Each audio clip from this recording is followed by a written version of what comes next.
Happy New Year, happy 2023. This is Veronica Lee. This is your weekly transformational forecast, as well as a little bit of a predictive video so that we get a sense of what might be showing up for us in 2023.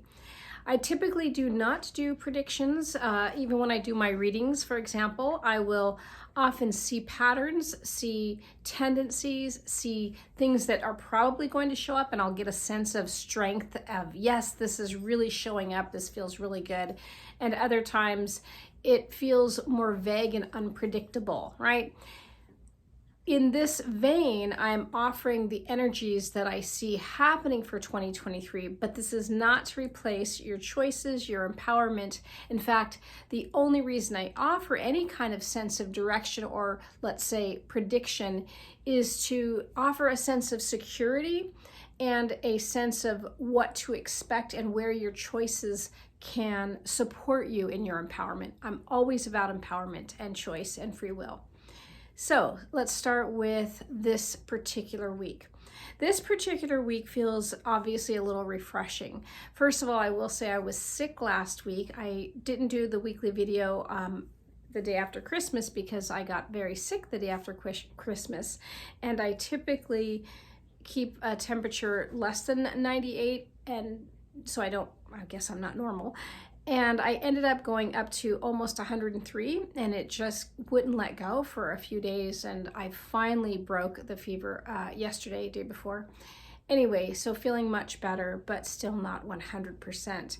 With that, there is that sense of my personal refreshment, like, okay, things are feeling a little better here. But also because we are starting a new year, there is that sense of renewal, refreshment, starting over, right? Energetically, we are also looking at Mercury retrograde.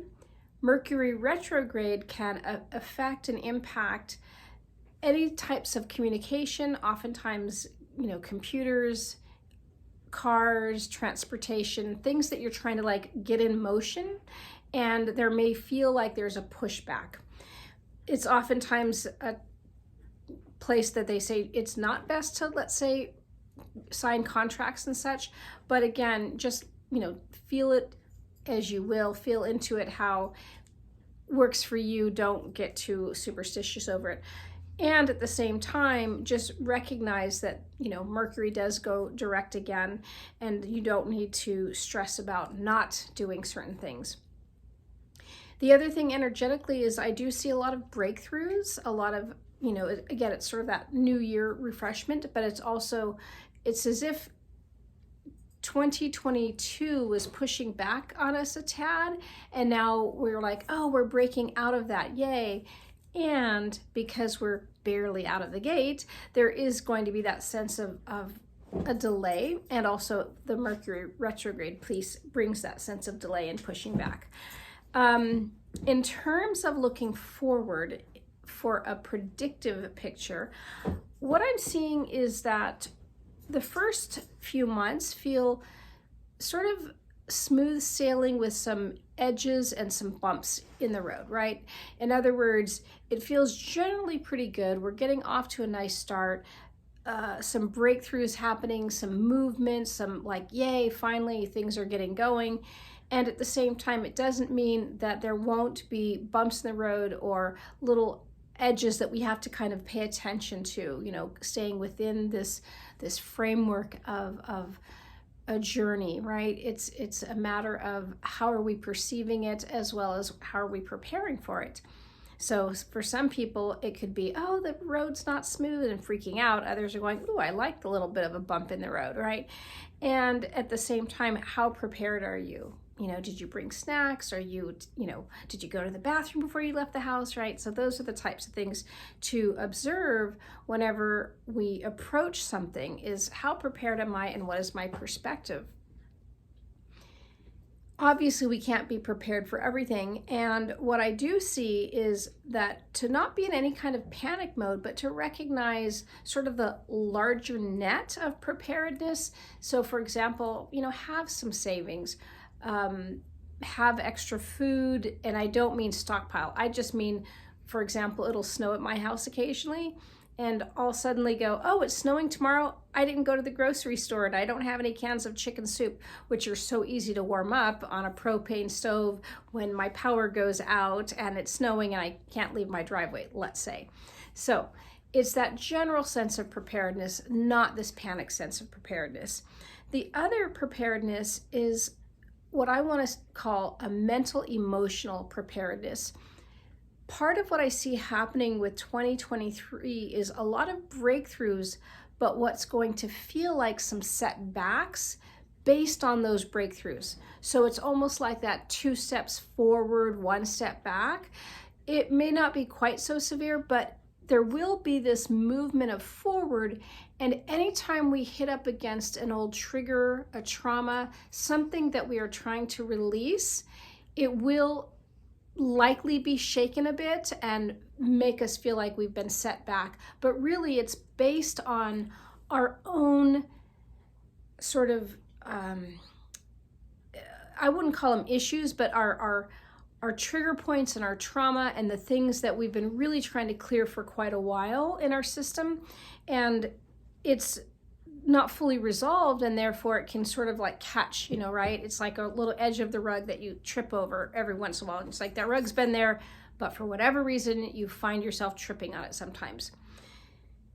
What I see for the middle part of the year, say, June through August, the summer, is more or less, that's when it feels like there's a little bit of a pullback, or what might feel like almost like a stop, or what might feel like a stagnation. So again, it's not a huge, oh no, it's more that recognizing that when you're on a ride that sometimes, we have to stop and refuel. And if you have a really big tank, it may be a while that you're sitting there refueling, right? So again, it's the preparedness and that, perspective. So summer feels a lot of activity in other areas, but not necessarily in the areas that you feel like, oh gee, I want to keep moving forward on this particular path. So just expect a little bit of, delay, right? Let's see, feeling into, when I get to the fall, what I'm sensing is more movement again, but this feels like we suddenly shift tracks. So for example, it might be that you think you're heading in one direction, now you're resting, a little bit of a delay, let's say refueling during the summer, and think you're going to get right back on that same path to move forward, and you recognize, wait a minute, there's a detour here, and there's some kind of shifting of new in the fall. So let's feel into the winter as we close off the year. It feels like a very fast year. We are noticing that time is going by really quickly. And so again, it feels like by the end of 2023, we're going to have that sense of, oh my gosh, it's already over, right? So it does feel like time is speeding up in that way. Now, I want to backtrack here, not in terms of time, but let's say in terms of time, because I want to bring us to the present. I want to talk about that preparedness and perspective. One of the things that I'm seeing is that our perspectives are really awakening and widening, and that's not always comfortable. What may happen is that you thought you saw the world, through this lens, through this very wide lens, you thought, and suddenly you see even more, and there's a bit of a shock. It's sort of like, ew, I didn't really want to see what was behind that curtain, or I really didn't want to see the edge of, the beautiful picture. I didn't like to see that it was just plain paint, or that it's got a wooden back, or whatever. But the point being is that in that larger perspective, as we awaken more and can see more, it may cause us some discomfort. So then the perspective will really be that personal responsibility. How am I going to feel about this? So the initial feeling may be shock or discouragement or disappointment, but we don't have to stay there. It could be a matter of letting that process happen for a while and then recognizing I'm ready to move through this process of what I'm feeling and really hold space more neutrality. So it doesn't mean you have to just love the new perspective, but to say, I'm going to cease judgment for a bit and just see what happens and see that perhaps the universe is in charge in some way.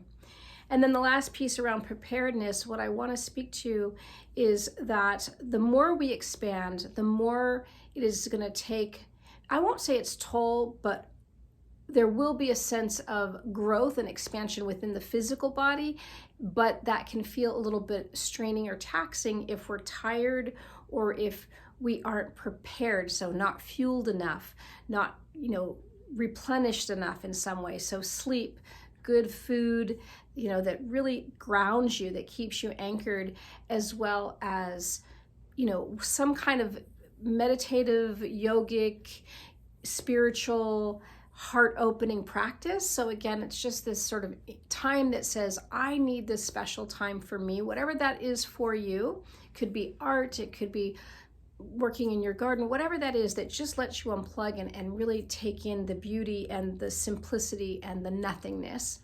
And some kind of care of the body, right? So it doesn't have to be, I'm going to join the gym tomorrow or today because it's the first, but I'm going to start being more mindful of my body needs, whether it's massage on a regular basis, whether it's plenty of sleep or plenty of nutrition, but also physically.